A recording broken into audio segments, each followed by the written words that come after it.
Okay, over to you. Hello, I'm Pete and mine is on reverb. What is reverb? It happens on all sounds all the time.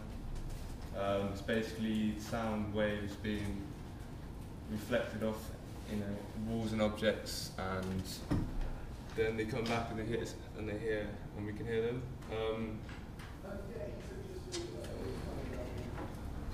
Yeah, if they hit softer sound, they normally lose the higher sort of frequencies of the waves. If they hit harder objects, then they last for longer. There's different sizes, of course. There's a hall. If you're speaking in a hall, then obviously the sound is much larger. There's more reverb, or in a small space, there's less reverb. Yeah. That's a graph to display what's happening. The red bit, that's the sound you hear first. Then obviously you've got the early waves that hit you, and then obviously it slows down, but then stops. And that's the amplitude inside. So, simulating reverb. Before plates and springs, they used to get a loudspeaker and they used to play the signal through this loudspeaker, and they set up a different set of microphones where they'd capture the sound with these microphones. This was used a lot actually before they used plates, and obviously the size of the room and the area it was in, so you could do it in a bathroom maybe, get certain sound effects, and Star Wars sound effects to use that a lot actually, just on a side note, create certain sounds. Plate reverbs. First plate was EMT 140, invented by a German man in 1957. It's a thin plate inside an enclosure. It's 4 foot tall by 8 foot long, so it's fairly huge. 600 pounds in weight, and yeah, that's it. And how it works is they send the signal through the plate by the transducer, which basically makes the plate vibrate. This sound is sent through the plate, and then the sound is reflected back through the plate on each side. That's it.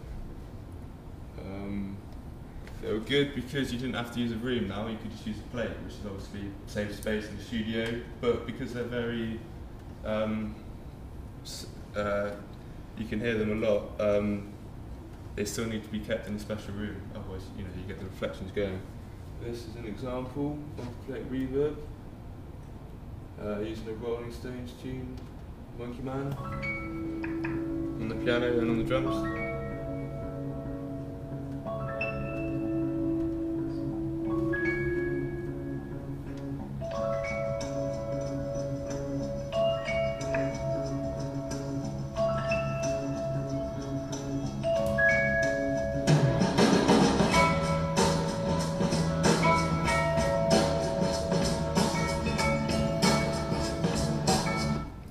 As you can see here, rather, it's quite a sort of a low kind of frequency sound, quite like a dull tone. That's just characteristic of the plate. It's also used a lot in reggae and dub, extensively actually, for example on snare drums and that, just to give the sound. And it's still used a lot now. It's still very favoured. Sorry about this.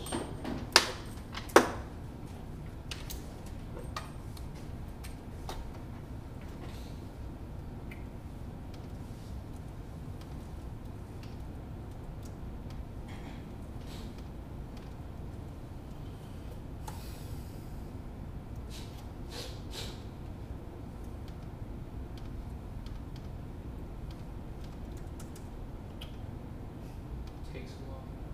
Yeah. It's quite emotions.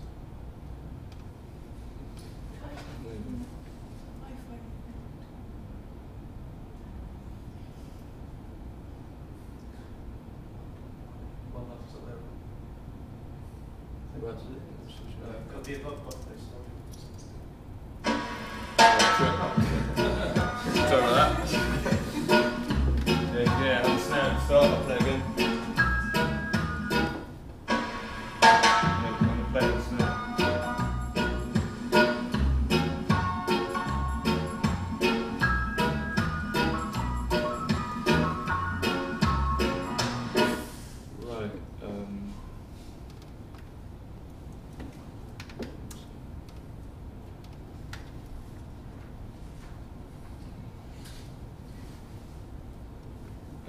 brings me on to spring reverbs, which were invented afterwards.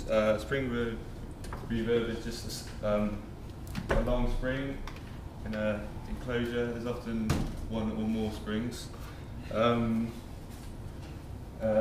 sort of thing as the plate, but instead of plate, it's a spring. It sends a signal through the spring, and that is picked up at the other end and sent back again and back again, obviously until it stops. If the springs aren't the same size or the same kind of tension, then it can create diffusion, which clears up the speed of the waveform. It's obviously it's a smaller kind of reverb sound rather than a plate's quite a large sound. Spring's a small one. They're used on amplifiers quite a lot. The Fender 64, I think, uses them. It's built in, but this is an example of spring. Hopefully this works. Let's use on the guitar.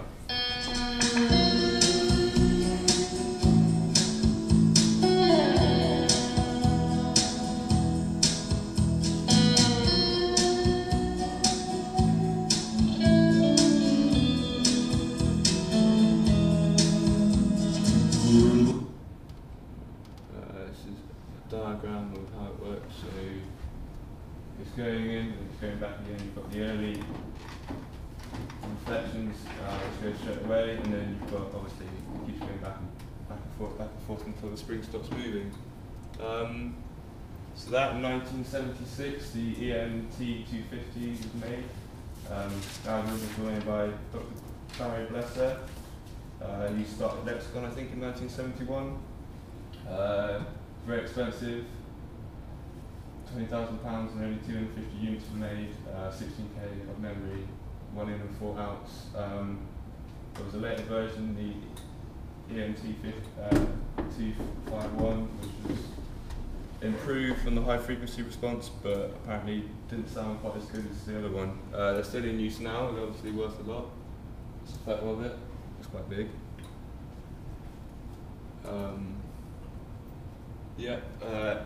In the 80s, there's Yamaha 1000, which costs about £4,000. And then in the 90s, it's Lexicon EMC 90, which was a little bit cheaper, 2,700. How does it work? Well, the signal's sent through a unit, through the delay unit, and it passes through the algorithms section. Part of the signal is sent back through again, so it keeps cycling, and some of it's back in again. Different rhythms can change like the size of the sound, or all or whatnot.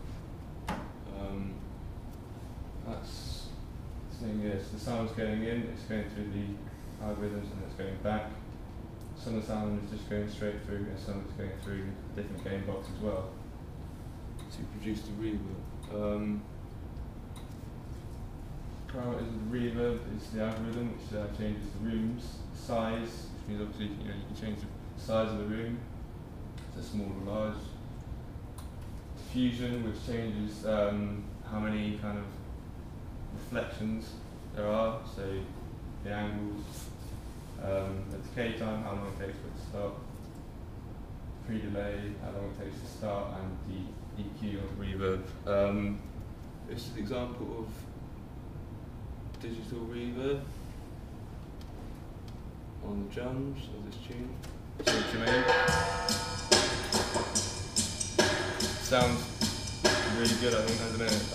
I think it sounds almost, you wouldn't know that it's in a box rather than a plate.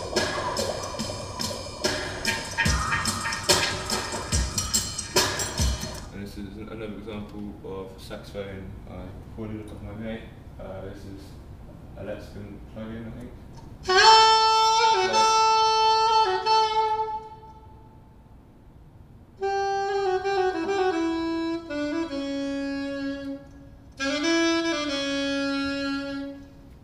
Okay, this is a real plate I used when I was with my brother.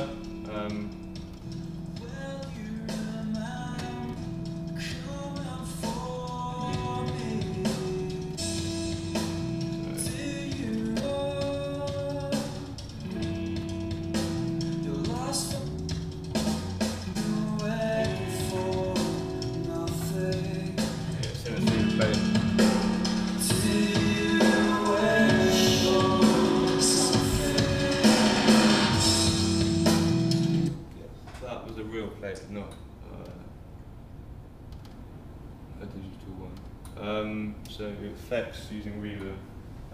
There's a gated reverb. Used a lot in the 80s on dance music. Some might say it's very cheesy sound now. It sounds a bit dated. I certainly do.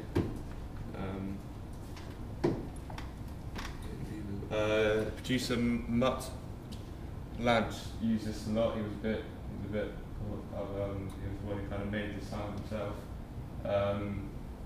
How does it work? Set up a lot of ambient sort of microphones in the room, and they compress these mics a lot. They send the signal through into the noise gate. There's a short time on the gate, and it ends fast. So then you just get the sound of the reverb, and then it ends straight off. So it's that kind of. There's an example of it here. Tom, you probably like this song quite a lot.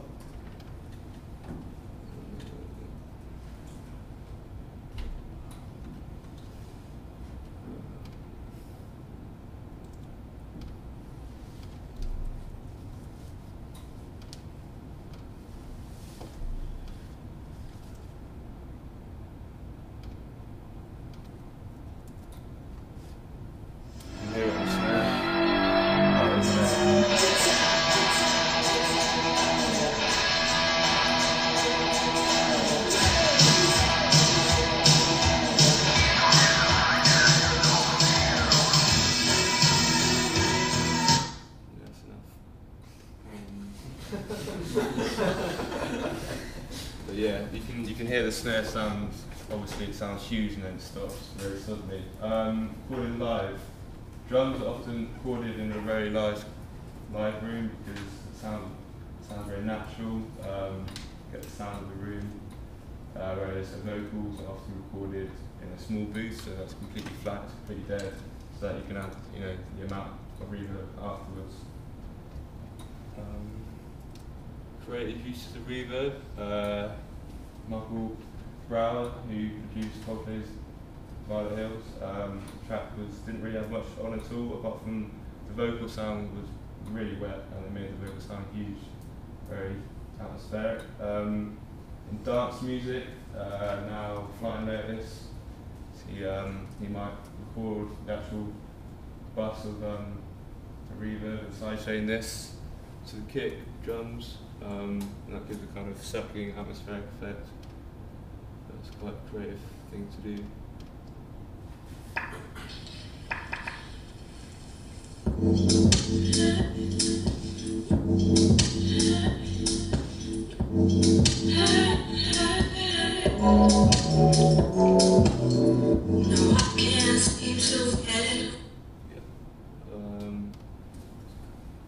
And finally,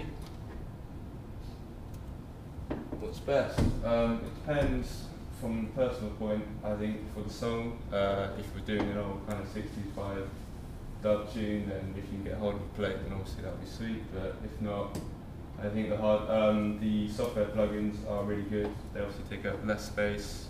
They don't break. You don't have to fix them all the time. And yeah, it's a personal preference really, but I think they're all good. But I would say the software is as good as the hardware really. And that's it.